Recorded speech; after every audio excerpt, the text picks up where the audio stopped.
Everybody, welcome to Storm Talk. Once again, that's going to be our headline, although I may have to change it down the road. We'll discuss that in a second.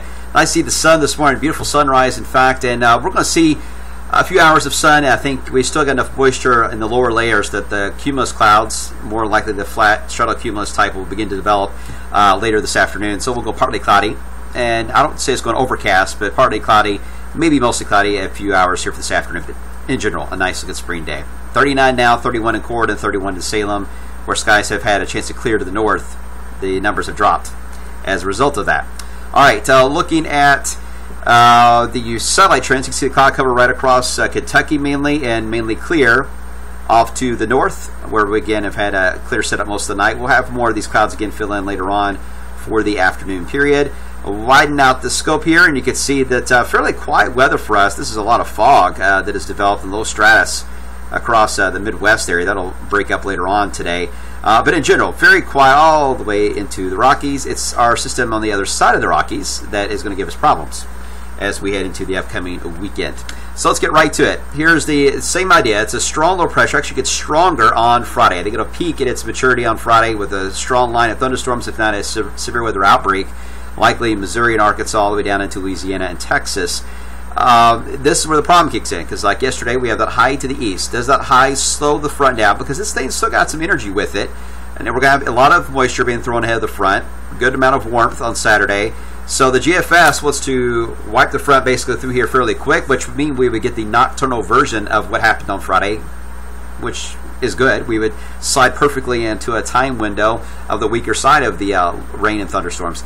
If the Euro is right and the Canadians are treating this way, then the idea of a slower setup would allow for the front to approach, weaken, and then re-energize again, although it will not have as much forcing with it compared to what it had initially, but still enough energy around that we need to watch that for severe weather, and more importantly, maybe some heavy rain as that continues to pivot. I mean, it takes a while, as you can see there, to get that rain band all the way through Kentucky. And the Euro's been very consistent on the idea that this is going to be a slower solution, and the ensembles and all of them are trending that way. I'll show you in a second. Yes, there is snow on the backside of this. This becomes an occluded low basically at this point, and it's just an area of low pressure that'll spin over the Great Lakes, and the cold air will wrap around it, and it will turn chilly again. I know this is hard to read, but this is the ensembles. It's been a while since I've had to use these.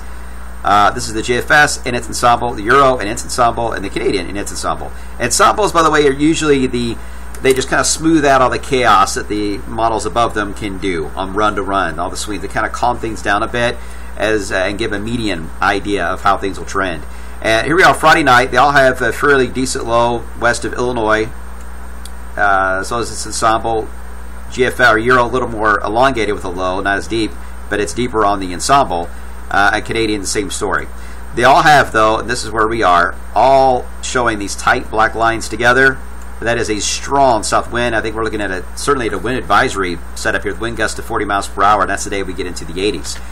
Now we get into Saturday, and here's where problems develop with this blocking high out here in the ocean, because now we're seeing signs that the low itself is going to bounce off of that, is going to want to retrograde a bit to the west and try to swing the front through underneath it. Ooh, almost looks like a little face. It's kind of creepy. Anyway, you can see how the ensembles are struggling with that too. They at least agree that the center of the low and the front would still be west of I-65. That's what I'm saying right now. I think the solar idea is the way to go with this. Once we head into Sunday, then we have a whole other deal, because now we got an occluded low, and you can even see what the Canadians do. It's just a ball of moisture and cool air, and really all the models are indicating the Canadian ensemble is a little faster, pushing it through, and so is the GFS. But the Euro operational runs kind of slowing the stain as like a bowling ball effect through portions of the Ohio Valley. Timing is everything with this, guys, and I wish I had a better answer to put onto this. This would certainly meet some of our criteria that we look at for the alert day to be issued, but right now I don't have enough to go by on timing to really pinpoint that. So just hang tight. We'll be monitoring this for those of you who have plans for the weekend. I will say, as you can see there, the general ensemble idea is we're going to be colder than normal for early next week. I've got 40s in for Monday, and I think I have 47, and that may not be cool enough. We'll see how that goes.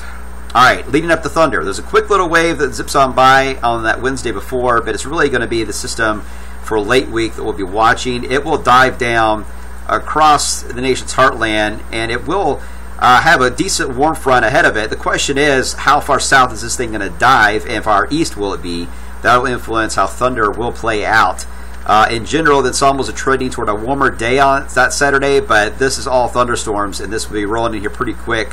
Thunder night with actual thunder. So it's going to be a close call. Right now I'm going to go with a warmer day for the air show. Should have a high ceiling, high cloud deck. Temperatures likely at this point, what I'm looking at, in the 70s. And then we'll see thunderstorms that roll in at some point that weekend. That's the way the timing looks now. Overall idea is to slow it down. So just like this one this weekend is to slow it down. Same thing with that one. So that would help us out. So that's the early thought on that for today. Looking at Derby Week in general, Derby Week, the most recent long range, still trending colder than normal. Now, normal at this point is in the 70s.